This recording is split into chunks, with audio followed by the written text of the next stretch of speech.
कोई कहता है मैं अगर साधना करता हूं तो वाघ चर्म के ऊपर करूंगा, कोई कहता है हिरन के चर्म के ऊपर करूंगा, कोई कहता है दर्भ के चर्म के ऊपर करूंगा, कोई कहता है मैं ऊन के आसन के ऊपर करूंगा, कोई कहता है मैं पत्तों के आसन के ऊपर करूंगा।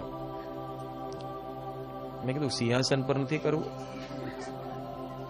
સૌથી સારી સિદ્ધિ ત્યાં સિંહને પકડી લાવવાનો બેહાડ દેવાનો। સિંહાસન કોને કહેવાય? સિંહની ઉપર સિંહને આસન બનાવીને એના પર બેસવાનું, એને સિંહાસન કહેવાય।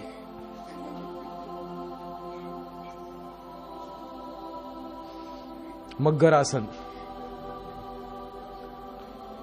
હા પણ સસ્તું આસન, સસ્તું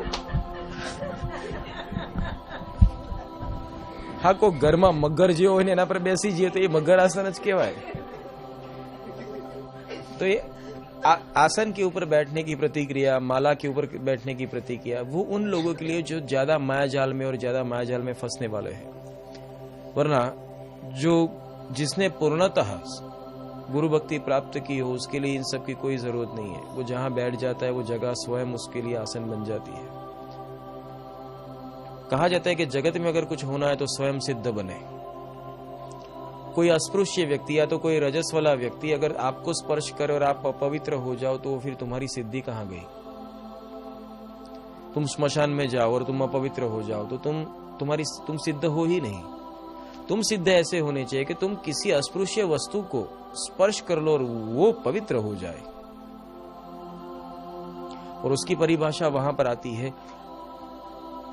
सबसे बड़ा पवित्र होना किसे कहते हैं? कि तुम्हारे मन को कोई छू जाए और तुम ऐसे पवित्र हो जाओ कि तुम्हारे अंदर पहले मन रूप गंध की थी, अब प्रेम रूप भक्ति प्रकट हो गई।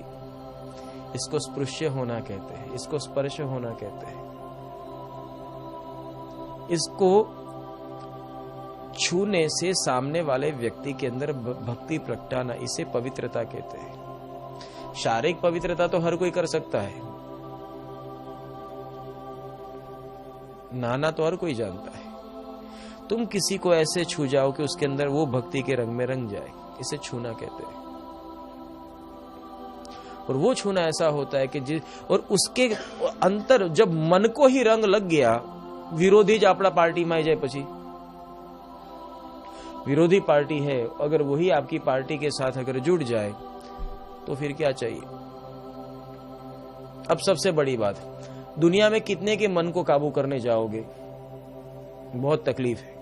सबसे पेचीदा वस्तु क्या है जानते हो? सामने वाले को समझाना, क्योंकि लोग हाँ हाँ सब करते हैं पर करते वही है जो उनके मन को करना होता है। दूसरी बात, यहाँ झूठ का राज चलता है। यहाँ सबसे बड़ी मायाजाल का सिद्धांत है, सिद्धांत सिर्फ दिखाने के लिए और चलना झूठ से, दैट्स ऑल। सिद्धांत सिर्फ दिखाने के लिए चलना है तो वो झूठ से ही चलना है। ये सनातन सत्य इस जगत का है, ये नग्न सत्य है। क्योंकि साहेब का समीकरण क्या है जानते हो? अगर तुम भक्ति करते हो और तुम्हारी श्रद्धा का अतिरिक्त हो जाए तो तुरंत सिद्धि मिल जाए। कितनी देर लगती है सिद्धि के लिए? भगवान क्या क्रूर है कि तुमको बोलेगा चल 1.25 लाख जप कर, तब तक वो बैठा रहेगा? माँ क्या रोटी बनाने के लिए तुमको ऐसा बोलती है, बेटा 1.25 लाख जप कर फिर रोटी खिलाऊंगी? तुरंत दे दे। प्रेम होना चाहिए। प्रेम न हो तो 1.25 लाख क्या, 1.25 करोड़ जप करे तो भी कुछ नहीं होने वाला है। भगवान आवे ज नहीं, बोले करेरा हूँ आवन नहीं। थाकी जाए, कंटाળી जाए, राक्षस थी जाए तो भगवान नहीं आवे કે મારવાય નહીં આવું તને। કદાચ તું ભક્તમાંથી રાક્ષસ થઈ જાય અને રાક્ષસ થઈને ક્રૂર બી થાય તો તને મારવા ભગવાન ના આવે। અમુક રાક્ષસો હારા હતા બિચારા, એમને મારવા ભગવાન આવેલા।